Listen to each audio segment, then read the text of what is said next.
আসসালামু আলাইকুম। চলে আসছি নতুন আরও একটি ভিডিও নিয়ে। তো আজ আমি কামিজ কাটিং এমনভাবে কামিজ কাটিং দেখাবো যে আপনারা যদি ভিডিওটি প্রথম থেকে শেষ পর্যন্ত দেখেন তাহলে আপনাদের কামিজ কাটিংয়ে আর কখনোই ভুল হবে না, খুব সহজে পেয়ে যাবেন। তবে ভিডিও ভালো লাগলে অবশ্যই সাবস্ক্রাইব করবেন। চলুন দেখে নিই কীভাবে কামিজ কাটিং করতে হয় খুব সহজে। আর এই নিয়মগুলো জানা থাকলে আপনাদের কখনোই ভুল হবে না কামিজ কাটিংয়ে। আর তো প্রথমে আমি এখানে কিন্তু একটা থ্রি পিস নিয়েছি, আর থ্রি পিসের সামনের পার্টটাই নিয়েছি নিয়ে আমি দেখতে একটা ভাঁজ করে নিয়েছি। আমার সামনে কিন্তু খোলা পাশ, আর আমি যে পাশে আছি সে পাশ কিন্তু বন্ধ সাইড। তো নিচে থেকে কিন্তু আমি প্রথমে একটা দাগ দিয়ে নিচ্ছি। তো এখানে কিন্তু এটুকু আমি বাদ দিয়ে দেবো, যেহেতু অনেক সময় ছোট বড় থাকে কাপড়, এই জন্য এখানে হাফ ইঞ্চি পরিমাণ দাগ দিয়ে নিচ্ছি, হাফ ইঞ্চি পরিমাণ বাদ দিয়ে দিব। তো তার উপরে কিন্তু আমি আরও একটি দাগ দিয়েছি। আর আজ আমি কামিজের মাপ, তো আপনি যে কামিজের মাপটি নিয়ে কামিজ কাটিং করবেন তো সেটা ঠিক আছে কিনা মাপ সেটাও দেখতে হবে, আর ছোট বড় দেখে কিন্তু মাপটা নিতে হবে। তো আমি কামিজ মাপ নিয়ে কিন্তু কামিজটা কাটিং দেখাবো যাতে আপনারা খুব সহজে সেটা শিখে যেতে পারেন। তো নিচেটা দাগ দিয়েছে, তো দাগ থেকে আমি লম্বা নিব। তো আমি এখানে লম্বা নিয়েছি, তো দেখতে পাচ্ছেন আমার এখানে কিন্তু লম্বা আছে। তো ওই কামিজটা আমার 43 ইঞ্চি লম্বা আছে, আমি এখানে নিয়েছি 44.5 ইঞ্চি নিয়েছি। তো সেলাইয়ের ভিতরে যাবে এই জন্য এখানে আমি 44.5 ইঞ্চি নিয়েছি। তো ঝুলটা সম্পূর্ণ আপনাদের উপর, আপনারা কতটা ঝুল নেবেন।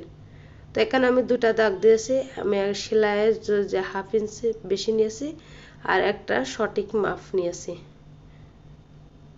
তো আমি এখন গলার মাপটি নিয়ে নেব। তো কামিজের গলার মাপটি যেটা আছে সেটা নিতে হবে, আর আপনি যদি পেস্টিংয়ের উপরে দেন সেক্ষেত্রে কিন্তু সেই মাপটা নিতে হবে। আর যদি আপনি সরাসরি সিটের উপরে অর্থাৎ যে কাপড়টা কামিজ বানাবেন তার উপরে যদি গলাটা কাটিং করেন তো হাফ 2 সুতা পরিমাণ কম নেবেন।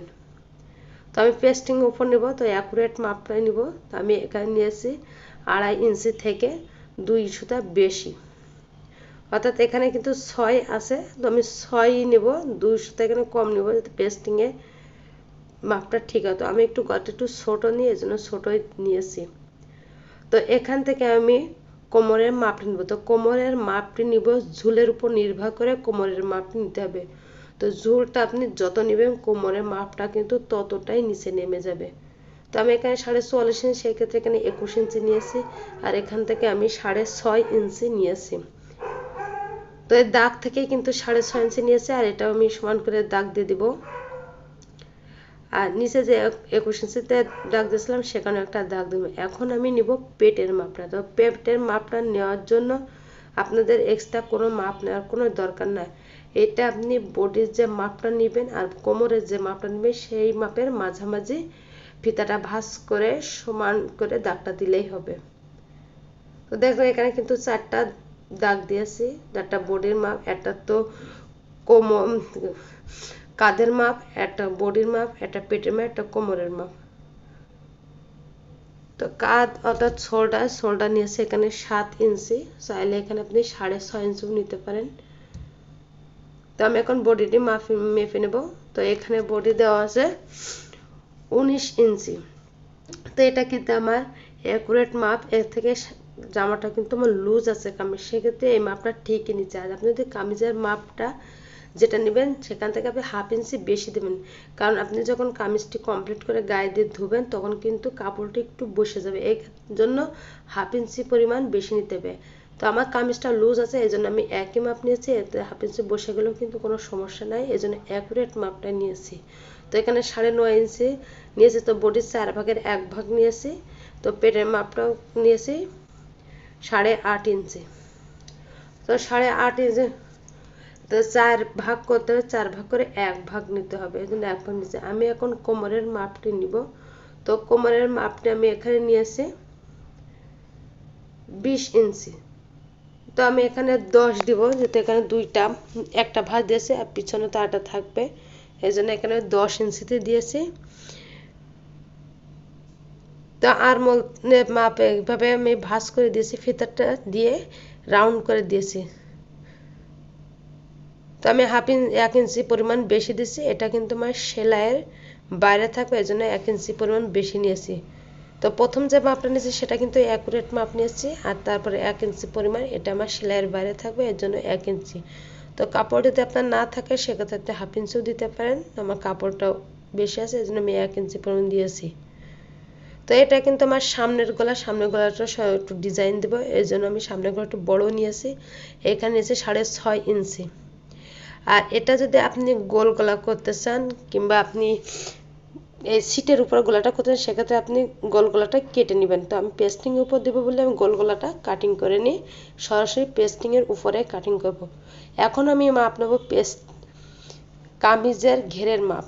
তো কামিজের ঘেরের যেটা আছে আমি সেই মাপটা নিব। তো এখানে আমার 25 আছে, আমি 26 ইঞ্চি নিব। তো যখন ধোবো তখন কিন্তু ধোয়ার পরে একটু হলেও কমে যাবে, এই জন্য আমি এখানে 26 ইঞ্চি নিব। তো এখানে আমি 13 ইঞ্চিতে দাগ দিব, আর সেলাইয়ের জন্য 1 ইঞ্চি পরিমাণ বেশি নিতে হবে। তো 1 ইঞ্চি পরিমাণ বেশি নিয়েছি, আমি এখন স্কেল দিয়ে এইভাবে সমান করে ধরে চক দিয়ে একটা লাইন করে নেব যাতে তোমার কাটতে সুবিধা হয়। তো 1 ইঞ্চি পরিমাণ নিতে হবে, 1 ইঞ্চি বেশি নেওয়ার দরকার নেই, কম নেওয়ার দরকার নেই। আর নিচ থেকে আমি আরও 1 ইঞ্চি উঠিয়ে দিয়েছি, অনেক সময় কামিজের দুই পাশে কোনা লম্বা হয়ে যায়। তো আপনি যদি 1 ইঞ্চি পরিমাণ উঠিয়ে দেন সেক্ষেত্রে কিন্তু সেটার হওয়ার সম্ভাবনা থাকবেই না, এর জন্য 1 ইঞ্চি পরিমাণ উঠিয়ে দিবেন। তো আমার মাপ নেওয়া কমপ্লিট হয়ে গেছে। তো আমি এটা গোল গলা করে দেখিয়ে দিয়েছি, আপনি যদি গোল গলা দিতে চান সেক্ষেত্রে গোল গলা রাউন্ড দিয়ে কেটে নিতে পারেন।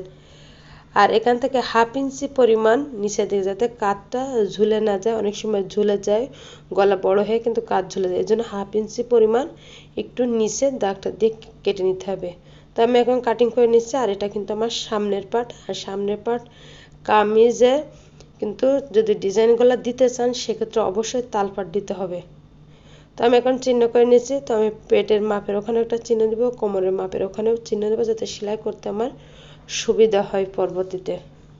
তো আজ আমি সেলাই করে দেখাবো না, তো কাটিং করে দেখাবো। সব একবারে দেখালে কিন্তু আসলে অনেক সময় বোঝা যায় না, বুঝতে অসুবিধা হয়, এর জন্য আমি আজকে কাটিং খুব সহজে বুঝেছি যাতে আপনারা খুব সহজে এটা বাসাতে শিখতে পারেন আর খুব সহজে আপনারা বানিয়ে নিতে পারেন। তো আপনাদের কাস্টমার যখন আপনাদের অভিযোগ করবে কিন্তু এইভাবে যদি আপনি কাটিং করেন, কাটিং করে একটা কামিজ সেলাই করেন সেক্ষেত্রে কিন্তু অভিযোগ করার কোনো সুযোগই থাকবে না। তো খুব সঠিক মাপেই কিন্তু আজ কাটিং করেছি, কামিজের মাপ নেই। তো দেখতে পাচ্ছেন আমার সামনের পাটটা কিন্তু কাটিং করা কমপ্লিট হয়ে গেছে, আমরা শুধু তাল পাটটা কাটিং করব, কিন্তু সেটা আমি পরে কাটিং করে নিব। এখন আমি পিছনের পাটটাই কাটিং করব। তো আমি সামনের পাটটা একবার সরিয়ে রাখছি, আর এখন নিয়ে নেব সামনের পাটটা, পিছনের পাটটা আমি একটা ভাঁজ দিয়ে নিয়েছি, নিয়ে আমি এখন পিছন পাটে কোনো মাপই নিব না, সামনের পাটে যে কাপড়টা আমি কাটিং করে রেখেছি সেটাই পিছন পাটের কাপড়ের উপর রেখেই জাস্ট কেটে দিব। আর গলাটা একটু ছোট বড় হবে, কারণ সামনে যেহেতু আমি ডিজাইন গলা দিয়েছি বড় করে, এই জন্য পিছনের পাটে আমি উঠানো গলা দেব, গোল গলা দেব সেটা। তো পিছনের পাটও কিন্তু আমি একটা ভাঁজ দিয়ে নিয়েছি। আর যদি পিছনে অনেক সময় গলা কিন্তু ডিজাইন থাকে, আর আমার এই থ্রি পিসে কিন্তু পিছনে কোনো ডিজাইন নাই, এটা কিন্তু একটা ডিজাইন সমান, এই জন্য আমি এক পাশ থেকে ভাঁজ করে নিয়েছি যাতে পাশে আমার কাপড়টাকে আমি পরবর্তীতে এই কাপড় দিয়ে কিছু করে নিতে পারি। তো আপনারা যখন থ্রি পিস কিনবেন পিছনে কিংবা গজ কাপড় কিনবেন, তো অনেক বহরের যখন গজ কাপড় কিনবেন কি থ্রি পিস কিনলে পিছনে গলার ওখানে যে ডিজাইনটা থাকে সেটা যদি না থাকে সেক্ষেত্রে আপনারা এইভাবে মাপ নিয়েই কাটিং করবেন, আর পাশ থেকে একটু কাপড়টা এক পাশ করে ভাঁজ করে দিবেন, তাহলে কিন্তু পাশ থেকে যে কাপড়টা পাবে, তো বাসাতে কোনো বাচ্চা থাকলে তা কিন্তু কিছু একটা বানিয়ে দেওয়া যাবে। তো দেখতে পাচ্ছেন আমার কিন্তু এক পাশে কিন্তু অনেক কাপড় আছে, আর আমি সামনের পাটটা পিছন পাটে কাপড়ের উপর উঠিয়ে কাটিং করে নিব। তো এখন আমি এভাবে কাটিং করে নিচ্ছি। তো খুব সহজ, আর ভিডিওটি আপনারা একটু ধৈর্য ধরে প্রথম থেকে শেষ পর্যন্ত দেখবেন, তাহলে কিন্তু খুব সহজ আপনারা পারবেন বানাতে। আর আমি খুব সহজভাবে বুঝিয়ে থাকি যাতে আপনারা খুব সহজে এটা বানিয়েও নিতে পারেন। আর এমনভাবে আমি এটা বুঝেছি যাতে আপনারা যখন কাটিং করবেন কাস্টমার কিন্তু কোনো অভিযোগ করবে না, যখন কামিজের মাপ নিয়ে একটা কামিজ কাটিং করবেন খুব সহজে কাটিং করতে পারবেন। তো ভিডিও ভালো লাগলে অবশ্যই সাবস্ক্রাইব করবেন, কেমন হয়েছে সেটা কমেন্টস করে জানাবেন, আর পাশে বেল বাটনটা অন করে রাখবেন যাতে পরবর্তী ভিডিওটি সবার আগে আপনার কাছে পৌঁছে যায়। তো সামনের পাটে যে আমি চিহ্ন দিয়েছিলাম ঠিক পিছন পাটে একইভাবে আমি চিহ্ন দেবো যাতে সেলাই করতে আমার সুবিধা হয়। এখন আমার সামনের পার্ট প্লাস পিছনের পার্ট দুটাই কিন্তু কাটিং করা কমপ্লিট হয়ে গেছে। এখন আমি পিছনের পার্টটা সরিয়ে রাখবো, রেখে সামনের পার্টে 1/2 ইঞ্চি পরিমাণ রাউন্ড করে নিয়েছি আমি এটা তাল পাট দিব। অবশ্যই সামনের পার্টে তাল পাট দিতে হবে, সেটা কামিজে বডির কাপড় হাতার কাপড় দুটাই কিন্তু তাল পাট দিতেই হবে। তো এইভাবে 1/2 ইঞ্চি পরিমাণ আমি তাল পাট দিয়ে নিচ্ছি। তো তাল পাট কাটিং করা কমপ্লিট হয়ে গেছে, তোমার সামনের পার্ট পিছনের পার্ট দুটোই কমপ্লিট হয়ে গেছে। এখন আমি এটা ভাঁজ করে রেখে দেবো। এখন আমি হাতার কাপড়টি কাটিং করব। তো হাতার কাপড় কিন্তু 3 পিসে আলাদাই থাকে, তো আমি এইভাবে আলাদাভাবে রেখেছি। তো একটা ভাঁজ দিয়েছি, তার উপর আমি আরও একটি ভাঁজ দিয়েছি, আমি দুইটা হাতা একসাথে কাটিং করে নিব। তো আমি এখন উপর থেকে একটা দাগ দিয়ে নিচ্ছি, তার উপরে আমি সেলাইয়ের জন্য আরও 1/2 ইঞ্চি পরিমাণ বেশি দাগ দিয়ে নিচ্ছি। তো আমি 3/4 হাতা দেবো, আর আপনি এখানে চাইলে 3/4 কিংবা হাতা কাটো ফুল হাতা যেটাই আপনার পছন্দ আপনি সেটাই নিতে পারেন। তো আমি এখানে 17 ইঞ্চি নিয়েছি, আর সেলাইয়ের জন্য 1/2 ইঞ্চি বেশি নিয়েছি। তো এখানে আমি সমান কয়েকটা দাগ দিয়ে নেব।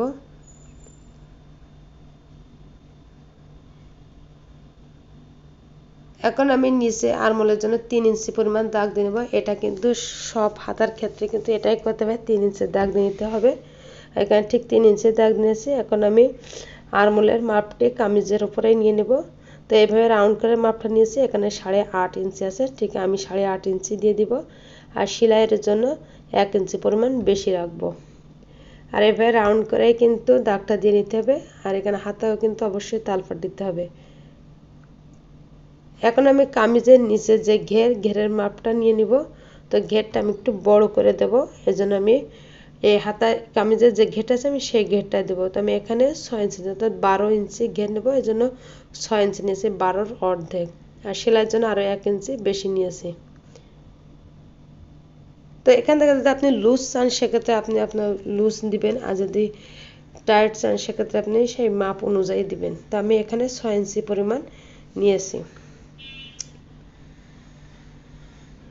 তো আমার মাপ নেওয়া কমপ্লিট হয়ে গেছে। আমি এখন স্কেল দিয়ে কিন্তু দাগ দিয়েছি, আর এটা কিন্তু সামনে একটু ঘের বেশি হবে, এই জন্য আমি একটু ঘেরটা বেশি নিয়েছি। তো হাতাটা কিন্তু মাপ কমপ্লিট হয়ে গেছে, আমি এখন কাঁচি দিয়ে কেটে নেব। তো ভিডিও ভালো লাগলে অবশ্যই সাবস্ক্রাইব করবেন, কেমন হয়েছে সেটা কমেন্টসে জানাবেন। আর ভিডিওটি আপনারা একটু ধৈর্য ধরে প্রথম থেকে শেষ পর্যন্ত দেখবেন, তাহলে কিন্তু খুব সহজ। আর যারা নতুন আছেন তাদেরকে বলবো আপনারা ভিডিওটি প্রথম থেকে শেষ পর্যন্ত দেখবেন, তাহলে কিন্তু খুব সহজে একটা কামিজ কাটিং পেরে যাবেন। একবার দেখলেই কিন্তু খুব সহজে পেরে যাওয়া যায়, যদি আপনারা মন দিয়ে যদি দেখেন। আর ভিডিওটি না টেনে দেখলে তো খুব সহজেই শিখে যেতে পারবেন। আর আমি সবসময় সহজ সহজ ভিডিও দিয়ে থাকি যাতে খুব সহজে আপনারা শিখে নিতে পারেন। তো আজ এই ছিল আজ ভিডিও। তো এতক্ষণ আমার সাথে থাকার জন্য সবাইকে অসংখ্য ধন্যবাদ। সবাই ভালো থাকবেন। আল্লাহ হাফেজ।